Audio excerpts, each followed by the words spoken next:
ফ্যামিলিও ভয় পায়, সোশ্যাল মিডিয়াতে পরিচয় হয়, বাট খুব বেশি সময় নেই নাই আমার মনে হয় যে পরিচয়ের 25 দিনের মধ্যে আই থিঙ্ক। এই জন্য আমি বলছি যে কাইন্ড অফ ফিউশন। এবার সাবেক উপদেষ্টা আসিফ মাহমুদের বিয়ের ভিডিও ভাইরাল হয়েছে সামাজিক যোগাযোগ মাধ্যমে। বিয়ের দিন আসিফ মাহমুদের বাবা মায়ের সাথে বসে আছেন তার স্ত্রী। মাত্র 10 জন লোক উপস্থিত ছিল উপদেষ্টা আসিফ মাহমুদের বিয়েতে। তার স্ত্রীর পরিচয় ও বিয়ের ঘটনা অবাক করার মতো। ভিউয়ার্স, পুরো ভিডিওটি দেখে অবশ্যই আপনার মতামতটি জানিয়ে দিন। সম্প্রতি সাবেক উপদেষ্টা আসিফ মাহমুদ জানান 8 মাস আগে তিনি গোপনে বিয়ে করেছেন, তবে বিয়ের খবর কাউকেই তিনি জানাননি।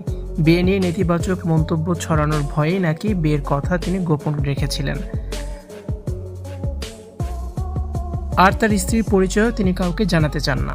তবে লুকাতে চাইলেই কি বর্তমান সময়ে কোনো কিছু লুকানো যায়? সবকিছুই বেরিয়ে আসে। এবার আসিফ মাহমুদের বিয়ে স্ত্রীর সব খবরই সামনে এসেছে।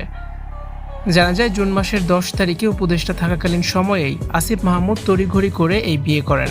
তার স্ত্রী চিটাগংয়ের মেয়ে।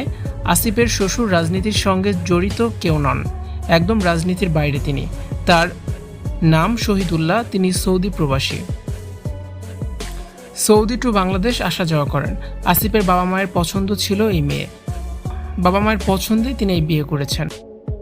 উপদেষ্টা আসিফের এই বিয়েতে মাত্র 10 জন লোক উপস্থিত ছিল। তবে এত গোপনে উপদেষ্টা আসিফ কেন বিয়ে করেছেন তা নিয়ে রহস্য জট বেঁধেছে। আসিফের স্ত্রী কলেজে পড়েন। স্ত্রীকে নিয়ে হানিমুনেও গিয়েছিলেন আসিফ মাহমুদ, সেই ছবিও ভাইরাল হয় নেট মাধ্যমে। তবে আসিফের বিয়ের পর তার 1.5 বছরের প্রেমিকা বলেন আসিফ তাকে বিয়ে করার আশ্বাস দিয়েছিল, কিন্তু বিয়ের 1 মাস আগে তার সাথে সব সম্পর্ক ভেঙে দিয়েছে। আবার অনেকেই বলছেন উপদেষ্টা আসিফ চাপে পড়ে এই বিয়ে করেছেন। ভিউয়ার্স, আসিফ মাহমুদের স্ত্রীকে আপনাদের কাছে কেমন লাগলো কমেন্টস করে অবশ্যই জানান, আর ভিডিওটি শেয়ার করার অনুরোধ রইল।